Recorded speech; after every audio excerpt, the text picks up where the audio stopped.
If he shows up and does the exact right thing, he can win the fight.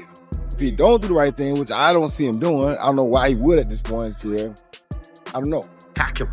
You know, I told everybody Terence Crawford's pound for pound #1. Most journalists and writers in the sport have ranked Terence Crawford. Difficult. He needs to handle and maintain the speed and improve his power. That's what I did. Like, maintain your speed and improve your power. In Roy's eyes, Crawford is the complete package: sharp instincts, knockout power, and an unmatched ability to adapt mid-fight. He believes that Crawford's style would push Floyd out of his comfort zone. Roy says Floyd built his legacy by being smarter than his opponents, but this time, he'd be up against someone just as smart, just as fast, and far more dangerous. Crawford's the test Floyd never took, Roy said, and that one line has everyone talking. You're leaning towards Crawford, is that correct? I'm not saying I'm leaning toward him. I love both guys. Both guys are great fighters. Well, I can't say I'm leaning. I am leaning toward Crawford. I am. And not because Canelo is not a great fighter, but because I don't know. There's a lot of I don't knows about Canelo. You feel me? So I don't know if Canelo's hungry. I know Bud is hungry. Bud stays hungry. I don't know if Canelo's hungry. Bud has never got the recognition for what he deserves like Canelo has. You understand me? So Bud is still hungry for that recognition. When you're hungry like that, a determined man, it's very hard to detour. Roy went into full detail about what makes Crawford different: ring IQ, the way he reads opponents and changes strategy mid-fight. Switch hitting, able to fight comfortably as both orthodox and southpaw, timing and traps, setting up punches so clean they look effortless, footwork and angles, always in position, always making opponents miss, smart power, not just strength, precision power that lands when it matters most.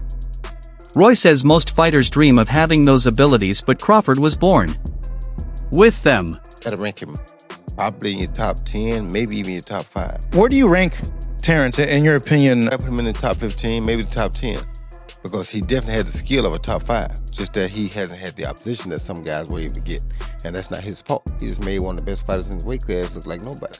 That's pretty damn good. Now he proved what we already thought. We just didn't see him against the best opposition near his weight class. See, this is the thing people don't understand. This is what I like about Bud. He reminds me of Roy. We ain't got to have the best opposition in our weight class. We want the best opposition near our weight class. There's been discussion that maybe, Crawford and Inoue are going back and forth tussling for pound for pound, that maybe Inoue, because of the multiple weight divisions. You're shaking your head no. Tell me why no. Because Inoue also, when he first moved up, he lost to Donnell. Don't forget that. Bud ain't lost nobody. Moving up or down, he moved up 3 times. He lost nobody. Don't tell me he better than Bud, no. According to Roy, Crawford is at the absolute top of his game, undefeated, focused, and still hungry, yet he's proven he can fight across divisions, carry his power up in weight, and dominate with both brains and brawn. Roy believes that at this point, Crawford has everything he needs: speed, power, and experience to rewrite boxing history.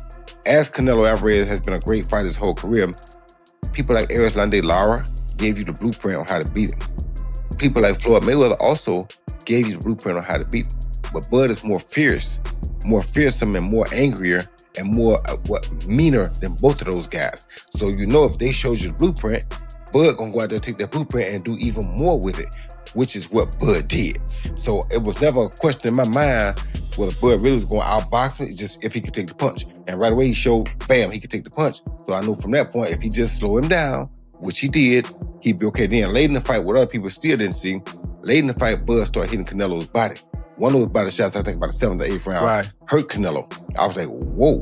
Bud hit him in the right spot then. He got Canelo's respect with that too. So Bud fought a very, very awesome fight, fought a beautiful fight, very tactical. Very controlled. Yes, it was a beautiful fight for boxing. It was a beautiful fight. Bud got hit with some shots. He did. He got hit with some single shots going out. He's going out and Canelo, if he has you trapped in the corner or along the ropes, it's typically 1 to 2 big shots. You know that if you've watched him. Yep. So you could tell Crawford, as he was going out, he knew the one shot was coming, and several times it landed. He even got hit with a 2-piece. I don't remember what round it was, an uppercut right hand that Crawford took well. So when you started seeing him absorb the shots, if you're Team Crawford, you don't want him to take that shot. But if you started seeing that, now you know that, okay. And I think that's what gave Crawford the green light to stay there a little bit long. He smiled about it. Yeah. And sometimes that smile can be a lie, and sometimes that smile can mean what I think it meant for Crawford, which is, oh, that's not as bad as I thought it was. Not everyone agrees with Roy. Critics argue that facing Mayweather especially now could hurt Crawford's legacy more than help it. They say Crawford should focus on building his record, not chasing a payday against a retired fighter. But they also admit something interesting. When Floyd was fighting names like Canelo and Pacquiao, those opponents were not at their peak. Canelo was only 22, and Pacquiao was injured during their fight. Crawford, on the other hand, has been defeating fighters in their prime, which makes his accomplishments feel more legitimate and his dominance more impressive. Floyd Mayweather is still greater than Terence Crawford. We need to really talk about this now. A lot of you guys are putting Crawford a bit too high. If you want to say Crawford could beat Floyd, I'm more open to that conversation, but when you're lining up the careers, I'm going to say Floyd every time. While they're both 5 division, Bud has become 3-time undisputed, but he's only fought 10 world champions to Floyd's 25 world champions.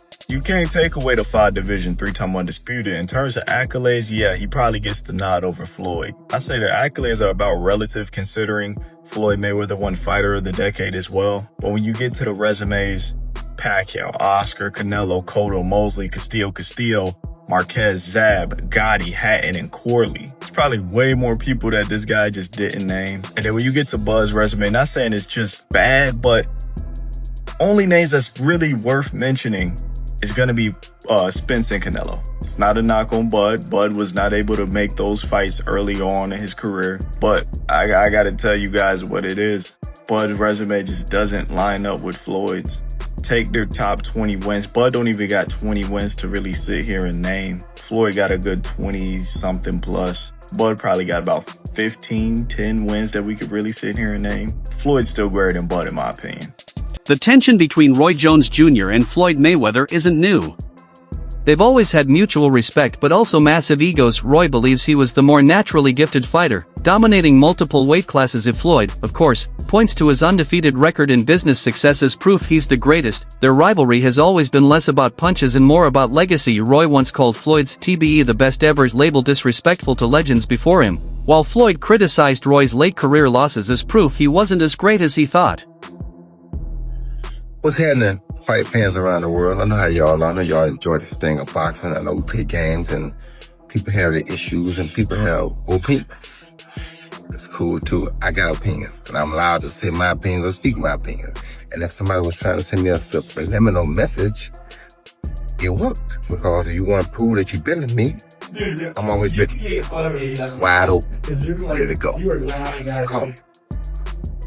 Is there something that you want to elaborate on, or is there something that maybe you don't like about Floyd? One thing I don't like is that you don't respect elders. You talk about Muhammad Ali got beat by an 8-0 fighter. The 8-0 fighter was an Olympian who was a monster, who, if you had a monster like that in your weight class, you wouldn't fight him at that time. You understand where I'm coming from? So, that being said, you're disrespecting the greatest fighter of all time. And if you disrespect him, you disrespect anybody. So you have no respect. But when you see me, you're gonna have some respect. Because if you wanna get it, we can get it. I'm willing to go earn my respect. But I didn't hear you say anything disrespectful about Floyd. I never do. I'm not the disrespectful type of guy. That's not who I am. I'm the type of guy. The reason I'm not disrespectful is because when I say something, I'm ready to die for it. So if I say this, I'm willing to die for this. You understand me? You stand on it. I stand on it. You understand me? I'm not, like I said, I don't think LeBron is not a great player. I'm not one of the greatest players of all time. But if you ask me, in your opinion, my opinion, which I'm entitled to, you think LeBron or Mike, I'm gonna say Mike because I saw what Mike went through to get where he got. So I got my own reason why I'm gonna probably like Mike. I'm not saying just you're trash. No, you're not. I'm not saying you're not a great player. Right. I'm not saying you're not one of the top 5.